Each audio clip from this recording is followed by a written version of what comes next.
The declaration. The warning nobody expected. The conference chamber aboard the human vessel Steadfast hummed with tension as Captain Marcus Webb watched the holographic transmission from the Galactic Coalition. 12 alien species sat in a semicircle, their forms varying from crystalline beings to fluid entities contained in environmental suits. Each one wore the same expression, though their faces differed dramatically. It was contempt mixed with fear. Ambassador Thalen of the Zephyros Collective spoke first, his translucent wings shimmering under the chamber lights. Humanity has proven itself incompatible with galactic civilization. Your expansion continues unchecked. Your adaptations to hostile environments demonstrate dangerous ambition. Your reproduction rates threaten resource stability across 3 sectors. Marcus stood with his arms crossed, his first officer Lieutenant Sarah Chen beside him. The Steadfast was one of 47 human vessels protecting the outer colonies, small frigates and patrol ships designed for peacekeeping rather than warfare. Around them, the crew worked at their stations with practiced efficiency. They had expected this conversation eventually. Humans had been colonizing worlds the galaxy considered uninhabitable for the past 15 years. Marcus himself had grown up on New Seattle, a colony established on a planet with constant storms and seismic activity. To him, it felt like home. To the aliens, it was madness. The charges against humanity. Ambassador Thalen continued reading from his data slate. The charges were precise and damning. Humans had settled on 42 worlds classified as hazardous by galactic standards. They had ignored quarantine zones around planets with extreme radiation.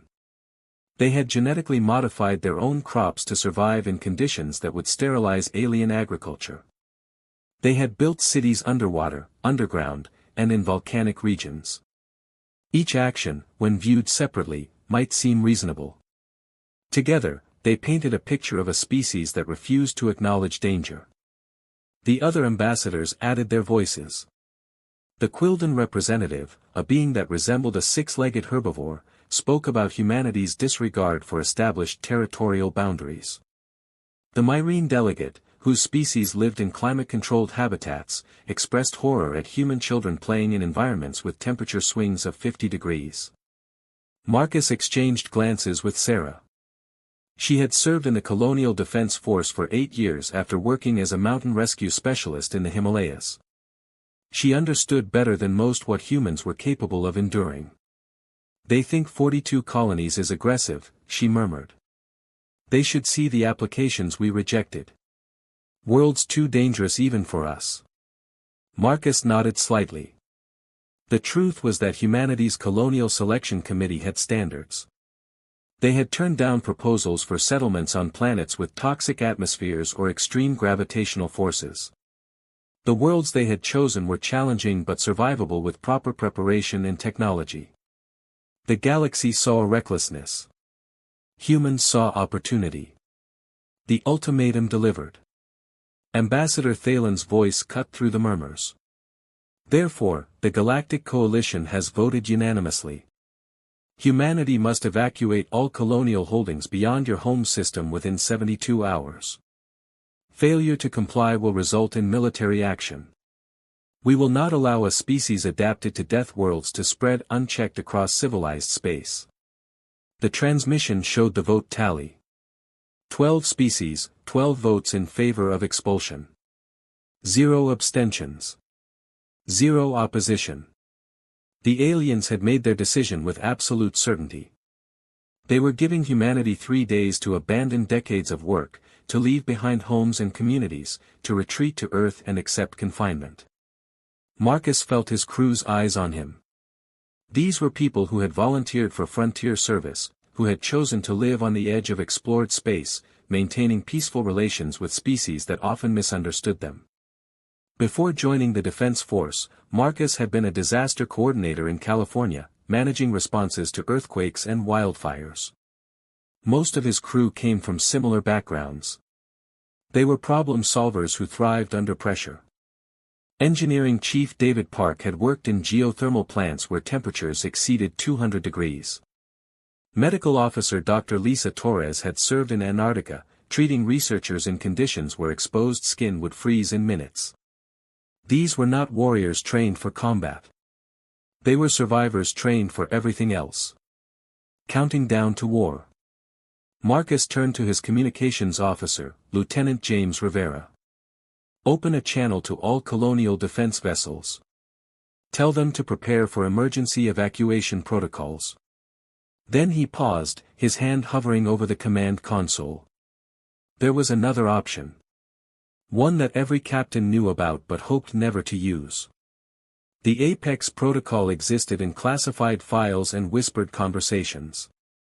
It acknowledged a truth that made alien diplomats uncomfortable. The humans sent to the colonies were carefully selected. They tested high for cooperation, patience, and diplomatic skills. They were humanity's best representatives, chosen specifically because they could work alongside species that found human behavior confusing or threatening. Earth had kept the others. Not criminals or soldiers, but people so adapted to extreme environments that they could not function in the careful, controlled conditions that aliens considered normal. People who had spent their entire lives in places where the planet itself was an active threat. The ones who looked at a Category 5 hurricane and saw an interesting weather pattern. The ones who worked in the deep ocean where pressure would crush an alien instantly. The ones who mined active volcanoes and considered protective gear optional. Sarah leaned closer. Are you thinking about activating it? Her voice was quiet, meant only for him. Marcus pulled up the authorization screen. Once we send that signal, the coalition will see it as escalation. They will not offer negotiations. They will not show mercy. They will see it as humanity refusing to back down. The call goes out. He thought about his sister, who had stayed on Earth after failing the colonial compatibility tests. Not because she was violent or unstable, but because she worked in nuclear exclusion zones where radiation levels would kill unprotected aliens in seconds. She could not understand why other species feared environments she considered routine. The galaxy thinks we are all like us, Marcus said slowly. Diplomatic, careful, measured. They have never met the ones we left behind. Sarah straightened. If we do this, there is no going back. The coalition has 3,000 warships. We have 47. Even with reinforcements from Earth, we will be outnumbered. Marcus activated the recording system. This is Captain Marcus Webb of the Colonial Defense Force vessel Steadfast. We have received a formal declaration of hostile intent from the Galactic Coalition. We are outnumbered 70-1. Requesting immediate reinforcement under Apex Protocol authorization. Tell them we apologize for leaving. Tell them we need them now. The message launched across all human communication channels, burning through quantum relays toward Earth at faster than light speed. Coalition monitoring stations would intercept it immediately. They would analyze it, trying to understand what humanity was planning. Aboard the Coalition command carrier Eternal Dominion, War Coordinator Vex reviewed the transmission with satisfaction. They are calling for help, he announced to his staff. Desperate and predictable. Earth cannot possibly respond in time. His tactical officers agreed, already plotting approach vectors to the first human colony. They would make an example of New Seattle, the settlement established on the Storm World. A show of force to demonstrate that the coalition's patience had limits. What the coalition missed. Science advisor Kelmar stood apart from the celebrating officers. He had spent years studying human colony reports, particularly their environmental adaptation records. Something about the transmission troubled him. The phrasing was specific. Tell them we apologize for leaving. Not for abandoning them or for the situation. For leaving Earth itself. Coordinator, Kelmar said carefully, I recommend we research human homeworld conditions more thoroughly before engaging. We should understand why they apologize for leaving. Vex waved dismissively. We have already studied Earth. It is a standard Class M planet with excessive tectonic activity. Nothing our forces cannot handle. Kelmar wanted to argue but recognized the futility. The coalition had made its decision. 3,000 warships began their advance in perfect formation. They represented the combined military might of 12 species, each contributing their finest vessels. The aliens had fought wars before, brief and civilized conflicts that ended in negotiated settlements after minimal casualties. This would be no different. Humans would see the overwhelming force, recognize the impossibility of victory, and surrender. The coalition would establish monitoring stations around Earth, ensuring humanity remained confined to their home system. In a few generations, humans might petition for limited colonial rights again. By then, they would have learned their place in galactic civilization. Preparing for the impossible. On the Steadfast, Marcus set a countdown timer on the main display. 27 hours until Earth could respond, even at maximum speed. His crew began defensive preparations without being asked. They checked ammunition stores, verified shield generators, and plotted fallback positions. "What do you think they will send?" James asked from his communications station, routing power to forward shields. Sarah answered before Marcus could. "Everything. They will send everything we left behind." Marcus pulled up personnel files from the Apex Protocol database.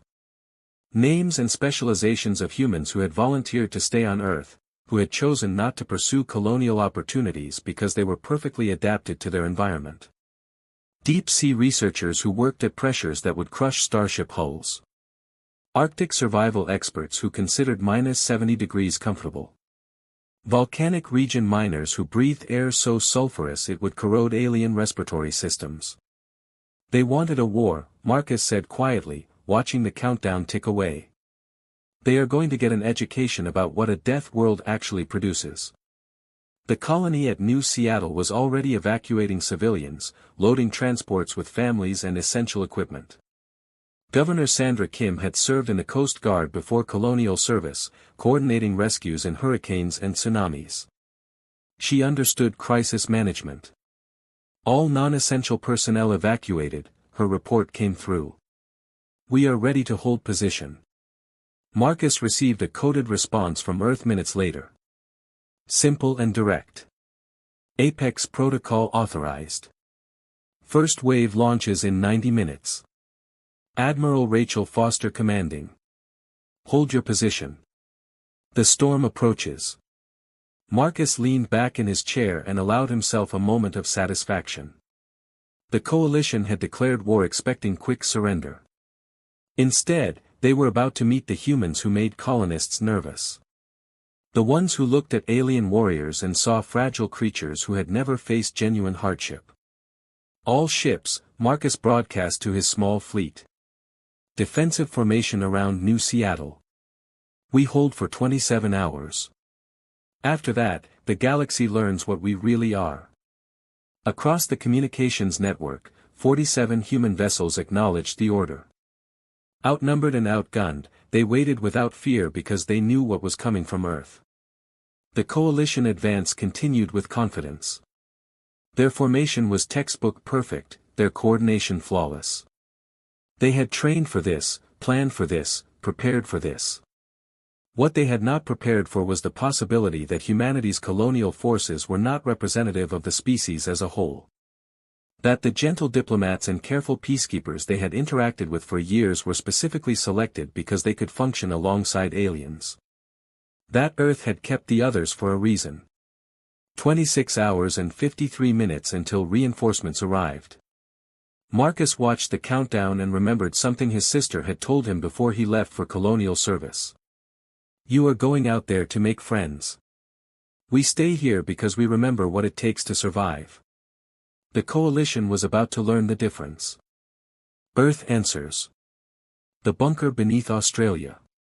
3 kilometers below the Australian outback, in a reinforced bunker designed to survive planetary extinction events, Admiral Rachel Foster watched the Apex Protocol activation with emotions she had not felt in years. The message from Marcus Webb played on the command center's main screen. "Tell them we apologize for leaving." Rachel understood the apology perfectly. The Colonial Defense Force consisted of humanity's finest diplomats, their most patient negotiators, their gentlest souls. Everyone else had stayed behind by choice. Some people could not imagine living anywhere softer than Earth. Rachel had spent 30 years in disaster coordination before taking command of Apex Protocol forces. She had managed responses to earthquakes that leveled cities, tsunamis that redrew coastlines, and volcanic eruptions that changed weather patterns globally. She knew how to turn chaos into advantage, how to find opportunity in catastrophe. The aliens thought they were facing humanity's military. They were facing something far more dangerous. People who had made careers surviving conditions the galaxy considered impossible. "Get me recruitment centers worldwide," Rachel ordered her staff. Priority channels. Within minutes, she was connected to facilities across Earth's most extreme environments. The specialists respond. The Siberian Waste Research Station responded first. Director Thomas Volkov appeared on screen, ice crystals visible on his environmental suit despite being indoors. His facility operated at -70 degrees Celsius year-round, studying climate adaptation and biological resilience. "We saw the Coalition's declaration," Thomas said without preamble. "How many personnel do you need?" "Everyone who volunteers," Rachel replied. "Standard deployment. Environmental warfare specialists." Thomas smiled, and it was not a friendly expression. "My team works at temperatures that would freeze alien blood solid in seconds. We will show them what cold warfare really means. 200 personnel ready in 6 hours." The Mariana Trench Deep Research Facility connected next. Commander Isabel Santos looked tired in the way people do after years at crushing depths. Her facility operated 11 kilometers below sea level, studying pressure adaptation and deep ocean ecosystems. "Deep pressure combat specialists," Isabel said. 300 personnel. "We can operate in vacuum without suits for extended periods. Our bodies adapted years ago." Rachel nodded. Coalition warships were engineering marvels for normal space conditions. They had never faced opponents who considered vacuum a mild inconvenience, who could survive exposure to space long enough to board enemy vessels and cause havoc. A planet of extremes. The Sahara Deep Core mining operation sent their response via text, as they always did. The heat in their facilities made voice communication uncomfortable. Director Lloyd Grant's message was brief. 500 miners ready. Thermal combat specialists. We work in environments that would melt alien hulls. Send coordinates. Calls came from every corner of Earth. Hurricane research teams from the Atlantic who flew directly into storms to gather data. Radiation specialists from nuclear exclusion zones who worked in fields that would sterilize aliens instantly. Mountain rescue teams from the Himalayas who operated at altitudes where oxygen was optional. Volcano researchers from active calderas who considered lava flows a minor occupational hazard. These were not soldiers trained for combat. They were people who had made careers surviving conditions aliens insisted were lethal. They understood something the galaxy had forgotten. Before humanity fought each other, they fought their own planet. Earth shaped them into something that refused to break. Within 90 minutes, 60 transport ships were loading personnel. These vessels were crude compared to coalition carriers. Heavy, blocky, built for function rather than aesthetic appeal. But they could operate in radiation fields that would fry alien electronics. They could function in temperature extremes that would disable coalition systems. They could survive impacts that would shatter elegant alien hulls. The fleet launches. Rachel boarded the command transport personally, reviewing deployment plans. The fleet would arrive in 27 hours, cutting the timeline dangerously close. But Earth's reinforcements always did. She brought her own specialty to the operation. Disaster coordination was about more than managing responses. It was about predicting cascading failures, about understanding how systems collapsed under stress. Coalition military doctrine assumed clean engagements, predictable tactics, civilized warfare. Rachel planned to introduce chaos. Lieutenant Commander Adrian Wells joined her on the command deck. former firefighter from California's wildfire regions. He had spent years fighting blazes in conditions where the air itself could ignite. His specialty was thermal warfare and rapid response tactics. "They are expecting soldiers," Adrian said, reviewing enemy fleet positions. "They are getting specialists who spent their lives proving experts wrong about survivability limits." The transport fleet launched, burning hard for the colonial frontier. Behind them, Earth's governments issued statements condemning the coalition's ultimatum. Diplomatic channels filled with formal protests and demands for negotiations. It was theater, a distraction while the real response accelerated toward the conflict zone. The coalition intercepted Earth's diplomatic communications with satisfaction. They saw panic, disorganization, desperate appeals for peace. They did not see the 60 transport ships running silent, their drives optimized for speed rather than stealth. First contact with reality. Meanwhile, the coalition fleet reached New Seattle Colony. War Coordinator Vex watched 300 warships enter orbit with professional satisfaction. The humans had 47 vessels in defensive positions. The math was absurd. Governor Sandra Kim watched from the Planetary Command Center.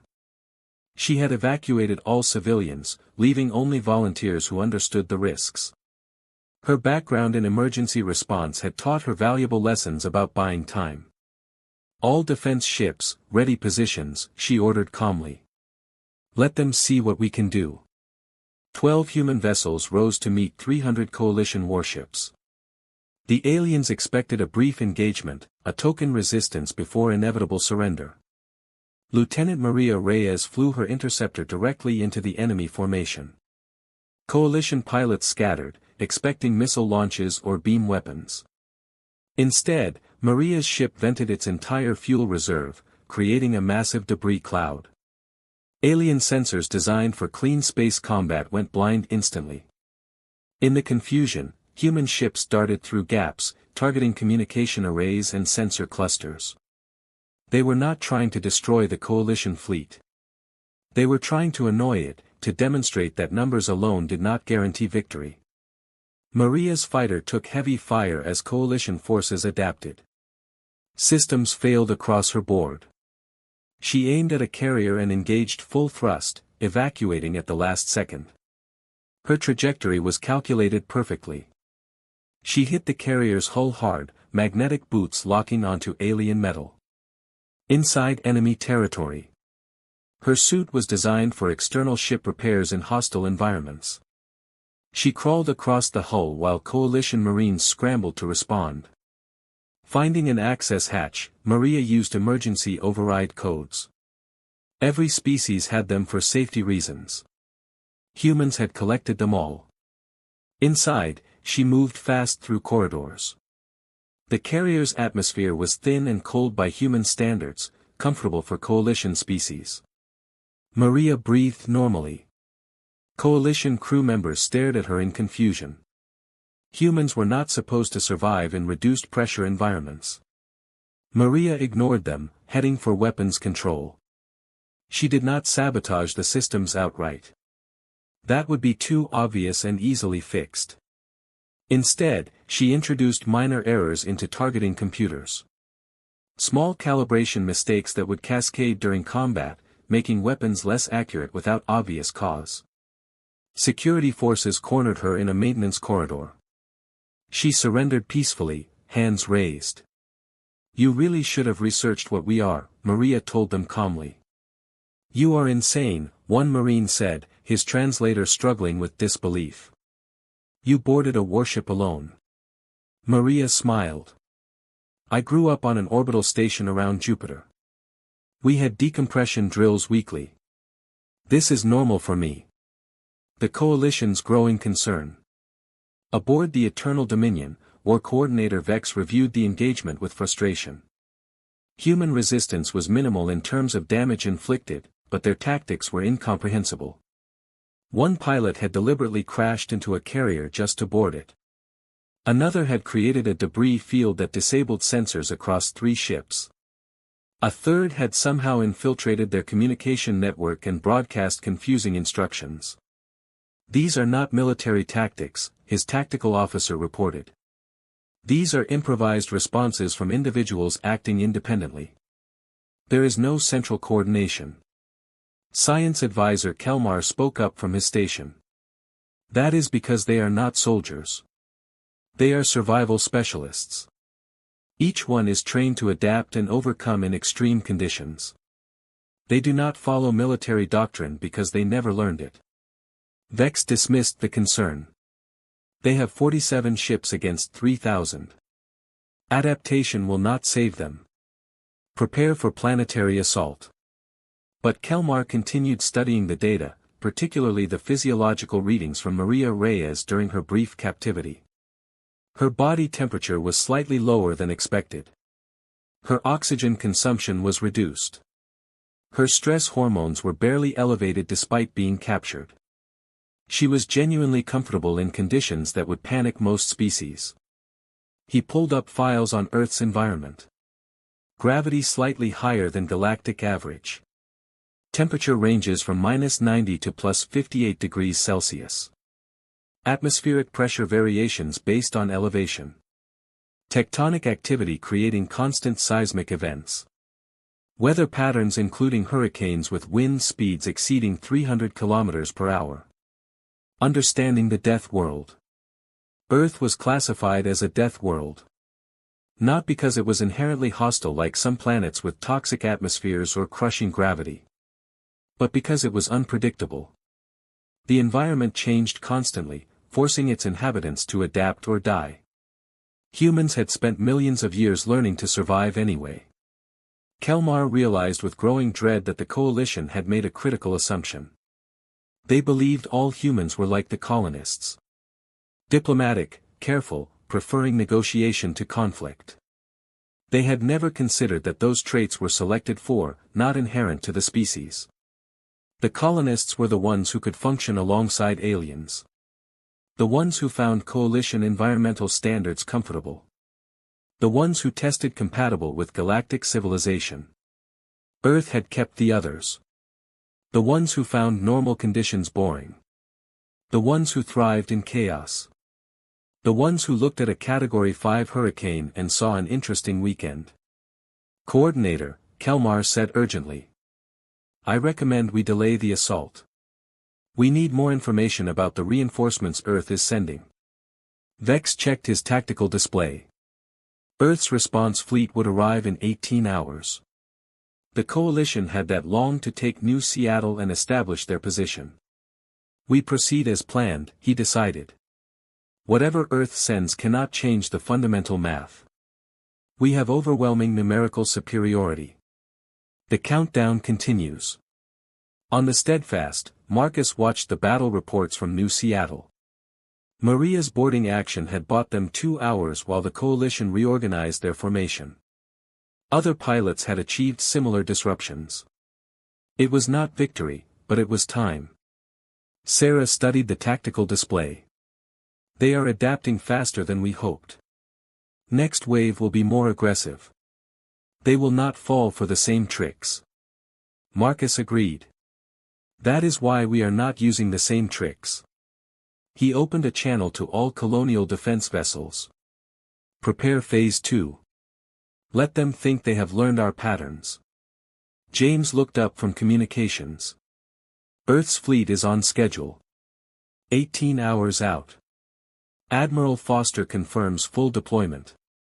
Marcus pulled up the personnel manifests for the incoming forces. 200 specialists from Siberian facilities who worked in temperatures that would freeze alien lubricants. 300 deep-sea experts who understood pressure warfare. 500 thermal specialists from volcanic regions who could operate in heat that would melt coalition hulls. And thousands more from environments across Earth. Each one bringing skills the galaxy had never encountered. This is going to change everything, David said quietly from his engineering station. The coalition thinks they are fighting a war. They are about to discover they challenged the survivors of a planet that has been trying to kill humanity for millions of years. The countdown continued. 17 hours and 43 minutes. Above New Seattle, the coalition fleet reorganized for a proper assault. They had learned from the first engagement. They would not be caught off guard again. But they were learning the wrong lessons. They thought humans were tricky, resourceful, clever.